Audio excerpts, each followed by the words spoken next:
War 2 movie song వచ్చింది. NTR Hrithik Roshan combination లో వచ్చిన డాన్స్ నెంబర్ మీద చాలా అంచనాలు ఉన్నాయి. సినిమాలో సర్ప్రైజింగ్ గా ఉంచాలని ముందుగా సాంగ్ ని రిలీజ్ చేయొద్దనుకున్నారు. కానీ ఫైనల్ గా శనివారం సాంగ్ రిలీజ్ అన్నట్టు హింట్ ఇచ్చారు. శుక్రవారం అనౌన్స్మెంట్ అని కూడా ప్రచారం జరిగింది. కానీ ఆల్ ఆఫ్ సడన్ గురువారం పాట రాబోతుందని బుధవారం రాత్రి కన్ఫర్మ్ చేశారు. తీరా చూస్తే గురువారం గురి కుదిరింది. దునియా సలాం అనాలంటూ తెలుగు, తమిళ్, కన్నడ, హిందీ ఇలా సౌత్ నార్త్ వెర్షన్స్ లో సాంగ్ ప్రోమో వచ్చింది. నాటు నాటు పాట రేంజ్ లో ఈ సాంగ్ తూటాలా పేలుతుందనే అంచనాలు ఉన్నాయి. ఇద్దరు సూపర్ స్టార్స్ కలిసి చేసిన సాంగ్ అన్నాక అంచనాలు భారీగా పెరుగుతున్నాయి. నాటు నాటు పాటతో ఖచ్చితంగా కంపారిజన్స్ వస్తుంది.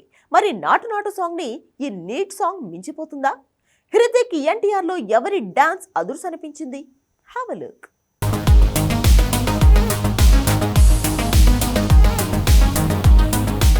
వార్ 2 మూవీ సాంగ్ శనివారం రావాలి, కానీ 3 రోజుల ముందే వచ్చింది.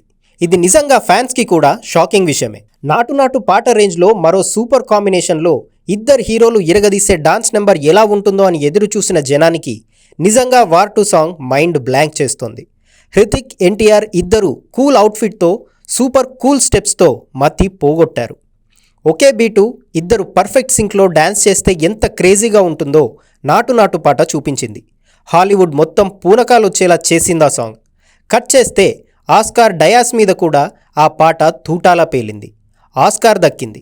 కట్ చేస్తే అంతకు మించే అంచనాలను పెంచేసింది ఎన్టీఆర్, హృతిక్ కాంబినేషన్లో తెరకెక్కుతున్న సాంగ్. అంచనాలకు తగ్గట్టుగానే ఆ పాట తూటాలా పేలింది. కేవలం సాంగ్ గ్లిమ్స్ని మాత్రమే ఫిల్మ్ టీమ్ రిలీజ్ చేసింది. ఇద్దరు హీరోలు ఒకే స్టెప్స్తో డాన్స్ ఫ్లోర్ని షేక్ చేస్తుంటే ఎవరిని చూడాలో అర్థం కానంత వేగంగా మూమెంట్స్ మారిపోతూ వచ్చాయి. నిజంగా దునియా సలాం చేయాల్సిందే అనేలా ఉంది ఆ సాంగ్. కాకపోతే ఒక కంప్లైంట్ మాత్రం వినిపిస్తోంది. సాంగ్ బాగుంది, అయితే అనుకున్నంత నాటుగా మాత్రం బీట్ లేదు. సూపర్ స్పీడ్ బీట్లు, మూమెంట్స్ లేవు. చాలా స్మూత్గా సాంగ్ అవ్వటంతో ఇలాంటి సాంగ్ని ఊహించలేదనే మాటలు వినిపిస్తున్నాయి.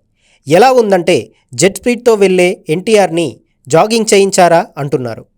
కాకపోతే రిలీజ్ చేసింది గ్లిమ్స్ మాత్రమే. అందుకే పూర్తి సాంగ్స్ వచ్చే వరకు ఇలాంటి చిన్న చిన్న కంప్లైంట్స్ కామన్. అయితే ఎన్టీఆర్ ఎనర్జీ తెలిసిన బ్యాచ్ తన నుంచి మైండ్ బ్లాంక్ అయ్యే మాస్ బీట్స్ ఎక్స్పెక్ట్ చేయడం కామన్. కానీ వార్ 2 మూవీలో ఆ సాంగ్ వచ్చే సిచ్యువేషన్ ఎలాంటిదో, మూడ్ ఏంటో సినిమా చూస్తేనే తెలుస్తుంది. కాబట్టి సినిమా చూస్తూ ఫ్లోలో వచ్చిన పాట చూస్తేనే ఆ పాటలో ఉన్న మజా అర్థమవుతుంది. అప్పటి వరకు ఈ చిన్న చిన్న కంప్లైంట్స్ కామన్. ఓవరాల్గా మాత్రం గ్రీక్ గాడ్తో మ్యాన్ ఆఫ్ మాసెస్ మతి పోగొట్టే స్టెప్స్ వేశాడు.